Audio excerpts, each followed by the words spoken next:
Imagine a nation born from the chaotic embrace of water, a land of unbelievable contrasts, forged in the fires of conflict.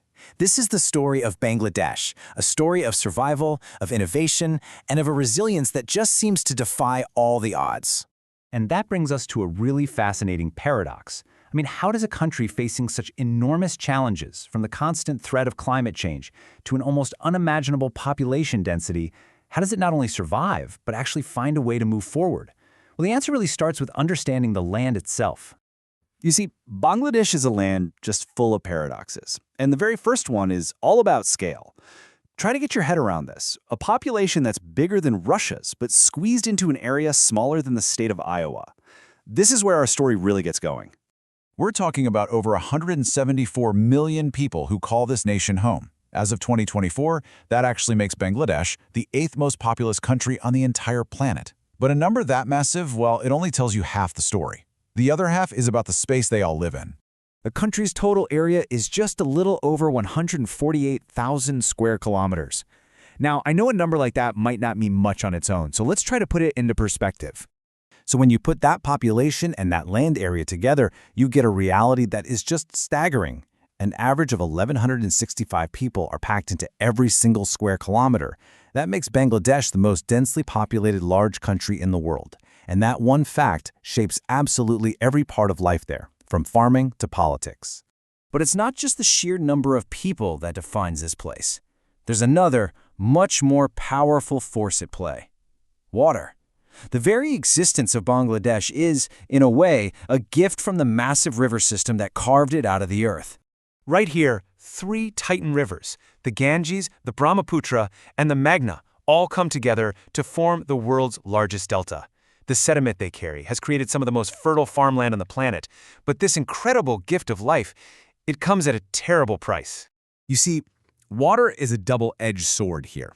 It's the source of life, it makes year-round farming possible, and it feeds the nation. But at the same time, it's a constant existential threat. It brings devastating floods and incredibly powerful cyclones that sweep in from the Bay of Bengal.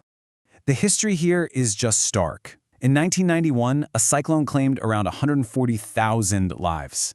Then, in 1998, the worst floods in modern history put 2/3 of the entire country underwater.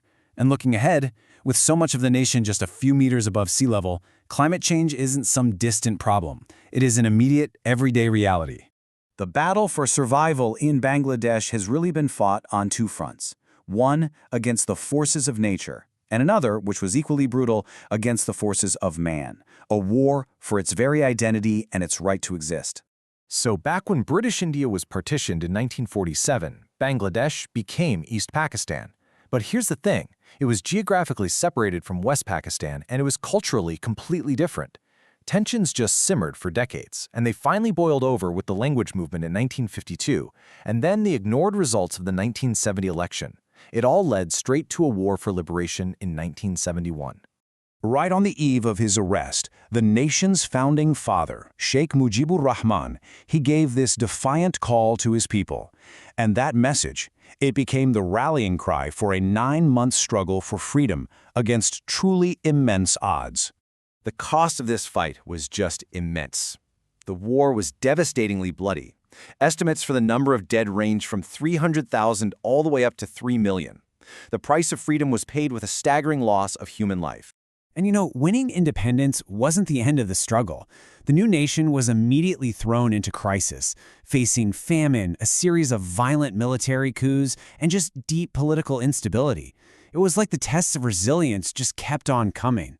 And yet, somehow, even from this crucible of struggle, a new kind of resilience started to emerge, an economic one. In just a few decades, Bangladesh would go from being a fragile agrarian state into a global manufacturing powerhouse. For decades, the entire economy ran on jute, what they called the golden fiber. But as the global market for jute started to decline, Bangladesh pivoted. It found its new gold in textiles and ready-made garments, and that completely reshaped its economic destiny. The dominance of this new industry is just absolute. Today, garments account for nearly 90% of the country's total export earnings. It has become the undisputed engine of the modern Bangladeshi economy. The scale here is staggering. Bangladesh is now the fourth largest clothing exporter in the entire world. It employs over 3 million people. But the most profound change is social. About 90% of these workers are women. For the first time, millions of them gained economic independence, and that has reshaped families and society itself.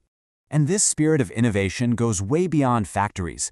It was right here that Muhammad Yunus and the Grameen Bank pioneered the whole idea of microcredit, giving small loans to the poor without any collateral. This revolutionary idea empowered millions, not just in Bangladesh, but all over the world. And it even earned Yunus a Nobel Peace Prize back in 2006. So where does all of this leave Bangladesh today? Well, its future, much like its past, is defined by this constant balancing act between its immense strengths and its profound vulnerabilities. The nation's future really does hinge on a delicate balance. On one side, you've got these persistent challenges, extreme vulnerability to climate change, and the echoes of political instability. But on the other, you have some powerful strengths, consistent economic growth, and, maybe above all else, the proven, incredible resilience of its people. Which leaves us with the final question. Bangladesh is living proof of the human ability to endure and to adapt. But as the pressures of the 21st century continue to mount, will that famous resilience be enough? The next chapter in the story of this remarkable delta is still being written.